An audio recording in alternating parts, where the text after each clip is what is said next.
if there was any doubt, by the turn of the 21st century, by the dawn of the 22nd, it was an unmistakable reality. Technological civilization was unsustainable. In 2130, with the global population nearing 11 billion, Earth was hell. We all but exhausted our reserves of conventional petroleum, and the limited coal deposits were left deep, incredibly expensive to extract.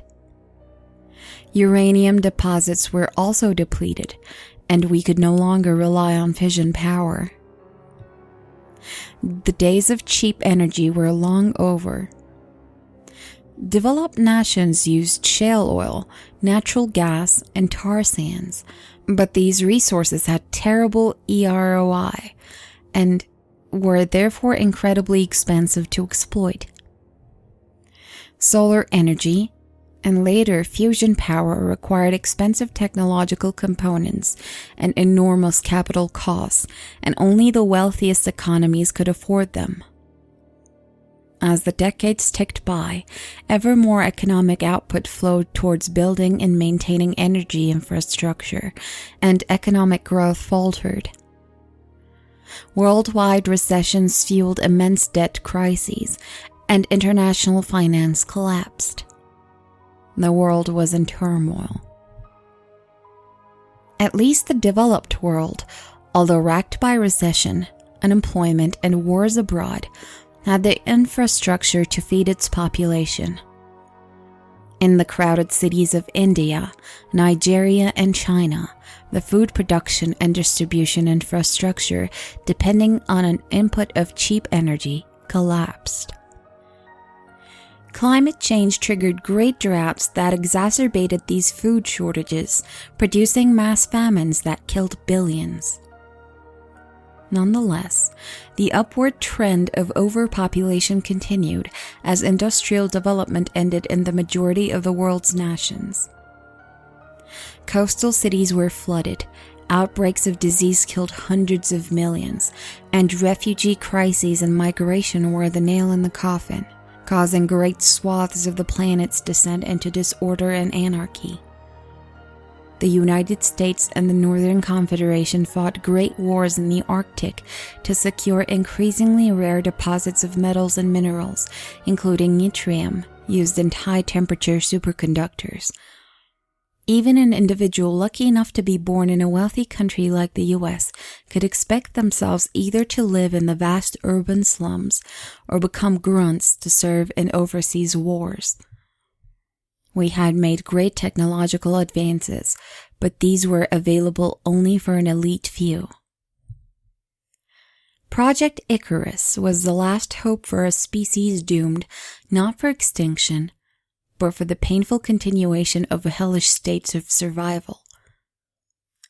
Back in the late 2090s, a group of theoretical physicists discovered hypothetical particle states that would be pronounced in conditions of high energy, in particle accelerators, for example.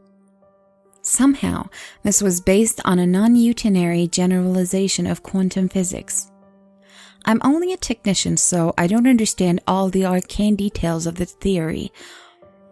This group of physicists discovered that particles, in addition to mass and change, possessed a property called case. Although most particles we see around us have a case close to zero, non-zero case allows conservation of energy to be violated.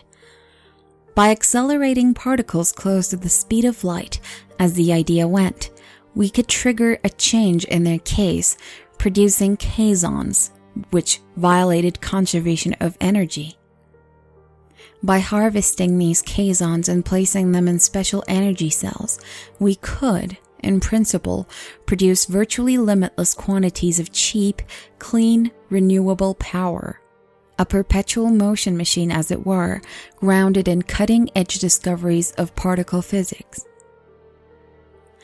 After experiments in Europe confirmed the existence of quasons, world governments flocked to these discoveries. I remember well the buzz and excitement in the air as we realized that technology could allow us to escape hell.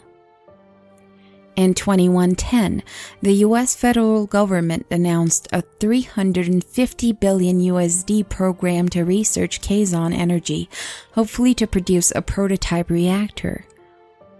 We built colossal particle accelerators out in the desert and fashioned sophisticated laboratories to develop new forms of nanotechnology needed to harvest Kazons and produce the energy cells. I was among over 10,000 technicians who labored on constructing and maintaining a 5,000 TeV accelerator in Nevada. The government scientists, the politicians, and the corporate contractors went on the holo networks to proclaim how Project Icarus would provide salvation for humanity. At first, I too was caught in the excitement. Then came the pleas for caution. A small group of theoretical physicists and cosmologists discovered that, in principle, a high concentration of Kazons could trigger a gradual collapse of space-time from a false vacuum. Somehow, the high density of Kazon particles might cause a small region of space to tunnel to another configuration, destroying all atomic and molecular structures. In this model, the new region of space would expand very gradually, doubling in size once every minute, eventually engulfing the surrounding region like Vonnegut's Ice 9.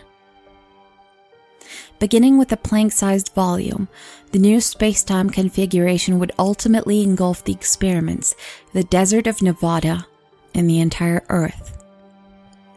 I tracked news of these scientists as I saw them ridiculed by the media and eventually die in a succession of accidents.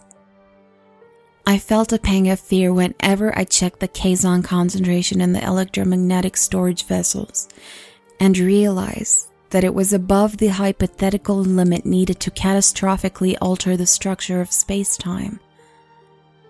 I suppose then I should have expected that anomaly in the Northwest Containment Facility, that I should have not been surprised 20 minutes later when I saw a void of blackness surrounding one of the storage tanks, or 10 minutes after that, when I joined my fellow technicians and fled the sphere of blackness that had engulfed the control center. I suppose humanity didn't have much time to panic, considering that a mere 10 minutes later, the entire western United States was obliterated. Most people would never have heard the news before the void consumed them at 60,000 miles per hour. Yet, Project Icarus succeeded. Its purpose was not to save humankind from extinction, but from the continuation of a hellish existence.